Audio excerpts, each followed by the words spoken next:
जगदीश त्रिवेदी के बिल्कुल नए वीडियोस के लिए सर्च करें Jagdish Trivedi official YouTube channel. Search करें, लाइक करें, फॉरवर्ड करें और हाँ, सब्सक्राइब करना ना भूलें जगदीश त्रिवेदी ऑफिशियल चैनल। બુધવારનો બોધ આ વિડીયો નિહાળી રહેલા તમામ મુરબ્બીઓ, માતાઓ, ભાઈઓ, બહેનો અને ભૂલકાઓને આપના મિત્ર જગદીશ ત્રિવેદીના સહર્ષ નમસ્કાર।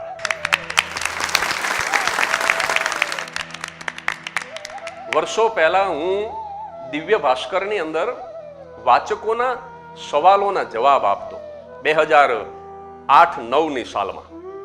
એમાં એક વાચકે મને સવાલ કર્યો, મને કે જગદીશભાઈ, અમીરની અમીરી જોઈને જીવવું કે ગરીબની ગરીબી જોઈને જીવવું?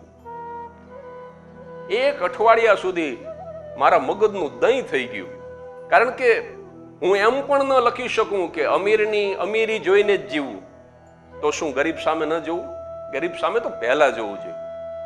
અને હું એમ પણ ન કહી શકું કે ગરીબની ગરીબી જોઈને જ જીવવું। એટલે બહુ વિચાર કરી, ઘણા મિત્રો સાથે આ બાબતે ચર્ચા કરી અને એક અઠવાડિયાના અંતે મેં જવાબ આપ્યો તો એ તમને ગમશે। મેં લખ્યું હતું કે અમીરના દિલની ગરીબી જોઈને જ્યારે તમારું હૈયું ભરાઈ જાય ત્યારે ગરીબના દિલની અમીરી જોઈને જીવવું।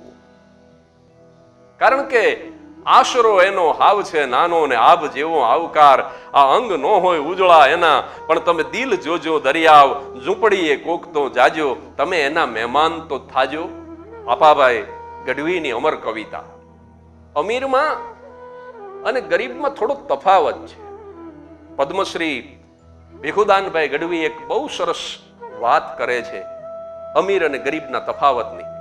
એમણે એમ કીધું કે અમીર માણસ 10 મણ બાજરો એક સાથે ખરીદી શકે, પણ અમીર ક્યારેય 10 મણ બાજરો પોતાની પીઠ ઉપર ઉપાડી ન શકે, અને દાણા પીઠનો ગરીબ મજૂર દરરોજ 10 મણ બાજરો પોતાની પીઠ ઉપર ઉપાડી શકે।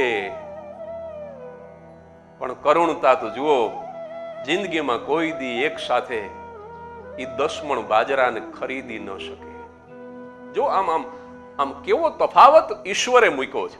અમીર અને ગરીબનું દુઃખ પણ સરખું છે, શબ્દો સાવ સરખા છે, શબ્દોનો ક્રમ બદલાય છે। અમીરને શું વાતનું દુઃખ છે? તો કે શું કરીશું તો ભૂખ લાગશે। 5 શબ્દનું જ દુઃખ છે બંનેનું, શબ્દો પણ સરખા છે। અમીરને એ વાતનું દુઃખ છે કે શું કરીશું તો ભૂખ લાગશે, કારણ કે એને ભૂખ નથી લાગતી, એનું બેઠાડું જીવન છે, શ્રમનો અભાવ છે, એટલે એ ભૂખ લગાડવા માટે પ્રયત્નો કરે છે, જીમમાં જાય છે, મોર્નિંગ વોક કરે છે, ઇવનિંગ વોક કરે છે। સ્વર્ગસ્થ અલબેલા ખત્રી પાસેથી મને એક શેર મળ્યો હતો કે ફૂટપાથ पे सो जाता है अखबार बिछाकर, फुटपाथ पे सो जाता है अखबार बिछाकर, मजदूर कभी नींद की गोली नहीं खाता। અને એમાં જગદીશ ત્રિવેદીએ એક શેર ઉમેર્યો કે રોટી કે પીછે દોડતા રહેતા હૈ રાત તક, રાત સુધી, સવારથી લઈ અને રાત સુધી રોટીની પાછળ દોડે છે।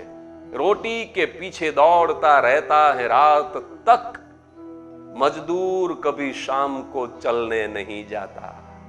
एक हाथ में लाकड़ी ने एक हाथ में पाळेला कूतराનું દોરડું લઈ અને એને બરમુડો પહેરીને હાંજે હાલવા ન જવું પડે। આ બધાય તો અમીરોના લક્ષણ છે। જીમમાં જવું અને સાહેબ કરુણતા તો જુઓ, દિવસે જીમ અને રાત્રે જીન। શહેરની અંદર ઠેર ઠેર ફાર્મ હાઉસ, પણ સાહેબ દિવસે ફાર્મ અને રાત્રે બેફામ। આ અમીરોના લક્ષણ છે।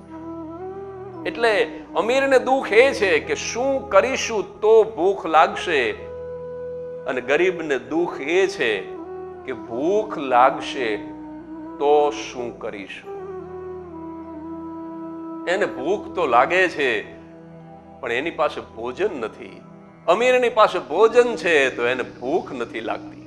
અત્યારે આ કોરોનાનો કપરો કાળ ચાલે છે અને એની અંદર પણ અમીર અને ગરીબની પીડા તમે જુઓ કેવી જુદી છે. અમીરની શું પીડા છે કે ભલે લોકડાઉન થાય પણ કોરોના ન થવો જોઈએ. આ અમીરનું દુઃખ છે. અને ગરીબનું દુઃખ શું છે કે ભલે કોરોના થાય પણ લોકડાઉન ન થવું જોઈએ. કારણ કે ટંકનું લાવીને ટંકનું ખાનારો એ નાનો માણસ છે સાહેબ. એક દિવસ જો લારી લઈને ઘરની બહાર ન નીકળે ને તો એની તાવડી વિસામો લઈ જાય, એનો ચૂલો હળગે નહીં, એના છોકરાને ભૂખા હોવું પડે. આ અમીરમાં અને ગરીબમાં તફાવત છે. મારા કલાગુરુ પદ્મશ્રી શાહબુદ્દીન રાઠોડ સાહેબ પાસેથી એક સુંદર વાત મળી છે. એમણે એમ કીધું કે માનવીના જીવનમાં કેવું બને કે જ્યારે યુવાનીમાં કકડીને ભૂખ લાગતી હોય ને ત્યારે ભોજનના આમંત્રણ ન હોય અને થોડાક મોટા થઈએ એકાદો એટેક આવે, ડાયાબિટીસ થાય, બીપીની બીમારી થાય, ડોક્ટર બધું જ બંધ કરાવે. મિષ્ટાન બંધ, હાઈ પ્રોટીન બંધ, ફલાણું બંધ, ઢીકણું બંધ. ડોક્ટર જ્યારે આ બધું જ બંધ કરાવે ને ત્યારે એક દિવસમાં ભોજનના 3 આમંત્રણ આવે. અને પછી જ્યાં પાર્ટી પ્લોટમાં જમવા જાવ ને તો ડોક્ટરે જે ખાવાની ના પાડી હોય એ જ બધું કાઉન્ટર ઉપર ગોઠવેલું હોય. અને પછી આમ અન્નકૂટના દર્શન કરીને જેમ ભગત નીકળી જાય એમ આપણે નીકળી જવાનું. હું તો એમ કહું છું કે ભગતને તો સારું કે અન્નકૂટમાંથી થોડોક તો પ્રસાદ મળે, એકાદી 2 મીઠાઈનો ટેસ્ટ કરવા મળે. પણ માણસ તો કેવો દુર્ભાગી કે એને કાંઈ જ ખાવા ન મળે. દાળ ભાત અને છાશનો ગ્લાસ પી અને ચાંદલો લખાવીને નીકળી જવાનું. સાજ આવ્યું હાથમાં ત્યાં સૂર સૌ ખૂટી ગયા, સાકીએ લીધી સુરા ત્યાં જામ સૌ ફૂટી ગયા. અને જેના માટે જિંદગીભર ઝૂરતા બેઠા અમર. સુરતના અમર પાલનપુરીની રચના છે કે જેના માટે જિંદગીભર ઝૂરતા બેઠા અમર, એ પધાર્યા એ જ વેળા પ્રાણ પણ છૂટી ગયા. એ પધાર્યા એ જ વેળા પ્રાણ પણ છૂટી ગયા. માણસના હાથમાં જ્યારે કંઈક આવે ને ત્યારે તો વિદાય થવાનો સમય થઈ ગયો હોય. અને એટલા માટે મારા એક મિત્ર સંજયભાઈ તન્ના ઉના શહેરથી એમણે મને એક વિડીયો મોકલો અને મને ફરમાઈશ કરી કે તમારા શબ્દોથી આ પ્રસંગને રજૂ કરજો. એટલે આજના બોધના અંતમાં એમની ફરમાઈશનો પ્રસંગ કહું તમને. એક ગરીબ બાપ છે, રમકડા વેચવાનો ધંધો કરે છે. સવારનો સમય પોતાના 5-7 વર્ષના બાળકને લઈ, દીકરાને લઈ અને ઈ ગરીબ બાપ માથે રમકડાનો ટોપલો મૂકી, હુંડલો મૂકી અને રમકડા વેચવા માટે નીકળ્યો છે. અને ટ્રાફિક સિગ્નલ જે હોય ને 4 રસ્તાનો ચોક, ત્યાં આવીને આ ગરીબ પિતા પુત્ર ઊભા છે. જેવું આમ સિગ્નલ બંધ થાય, રેડ લાઇટ થાય, કાર બધી ઊભી રહે એટલે એક હાથમાં બાળક ને એક હાથમાં રમકડાનો હુંડલો લઈ અને ગરીબ બાપ દોડે અને એક રમકડું આમ મોટર વાળાને એના આમ કાચ પાસે લઈ જઈને બતાવે, કોઈ રમકડું લ્યો, કોઈ રમકડું લ્યો. એકાદ કલાક વીતો, 9:30-10 વાગ્યા, હજી બોણી નથી થઈ ગરીબની. અને એના 5-7 વર્ષના દીકરાએ કીધું, બાપુ મને ભૂખ લાગી છે, મને ખાવાનું લઈ દ્યો ને. અને બાપની આંખના ખૂણા ભીના થયા. પિતાએ કીધું કે બેટા એક 5 મિનિટ ખમી જા બેટા, કારણ કે ખિસ્સામાં ફૂટી કોડી નથી. એના દીકરાને આશ્વાસન આપે છે કે એક રમકડું વેચાઈ જાય ને બેટા, એમાંથી તરત જ તને ખાવાનું લઈ દઈશ. પહેલું રમકડું જે વેચાય ને બેટા, બોણી થાય એમાંથી તને ખાવાનું લઈ દઈશ. અને હવે છે ને, હવે આ રમકડું 10 રૂપિયામાં વેચવાનો આગ્રહ નહીં રાખું. આ 7 રૂપિયાનું આવ્યું છે ને, 7 રૂપિયામાં વેચી દઈશ, ભલે મને નફો ન મળે. પણ દીકરા, હમણાં પહેલું રમકડું વેચાય ને, હું તને ખાવાનું લઈ દઈશ, તું થોડીક ધીરજ રાખ બેટા. અને પછી તો પિતાએ છે ને રમકડા વેચવા માટે સ્પીડ વધારી દીધી હો. આમ સિગ્નલ એકવાર બંધ થાય અને 5 કાર સુધી પહોંચી શકતો હોય ને એના બદલે હવે હાથ કાર સુધી જવા માંડ્યો અને કરગરવા માંડ્યો. મોટરમાં બેઠા હોય ને એને રમકડું લઈ લ્યો ને, આ મારા છોકરાને મારે ખાવાનું લઈ દેવું છે, કોઈ રમકડું લઈ લ્યો ને.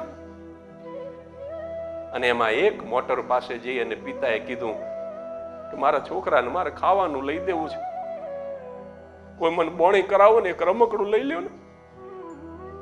અને એ મોટરની અંદર એક ગર્ભ શ્રીમંત બાપ બેઠો હતો અને આ છોકરાની ઉંમરનો જ એક 5-7 વર્ષનો છોકરો બેઠો હતો. સાહેબ, મોંઘા બૂટ પહેર્યા છે, ખૂબ જ મોંઘો યુનિફોર્મ સ્કૂલનો પહેર્યો છે, ગળામાં ટાઈ છે, બાજુમાં મોંઘી સ્કૂલ બેગ છે, એની બાજુમાં લંચ બોક્સ પડ્યું છે.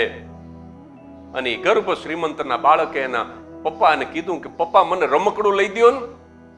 અને કાચની આ બાજુ મોટરની અંદર બેઠેલા બાપે કીધું કે રમકડું એક નહીં, તને 2 લઈ દઉં, 5 રમકડા લઈ દઉં, પણ પહેલા મને હા પાડ કે તારી મમ્મીએ તને જે લંચ બોક્સ ભરીને આપ્યું છે ને એ અત્યારે ને અત્યારે તું ખાઈ જઈશ. કાચની એક બાજુ ગરીબ પિતા પુત્ર છે અને એમાં દીકરો એમ કહે છે કે મને ખાવાનું લઈ દ્યો, અને ત્યારે ગરીબ બાપ એમ કહે છે કે આ રમકડું વેચાઈ જાય તો હું તને ખાવાનું લઈ દઉં. અને કાચની બરાબર આ બાજુ એક ગર્ભ શ્રીમંત પિતા પુત્ર છે, ઉંમર 2 જોડકાની હરખી છે. અને એમાં છોકરો એમ કહે છે કે મને રમકડું લઈ દ્યો ને.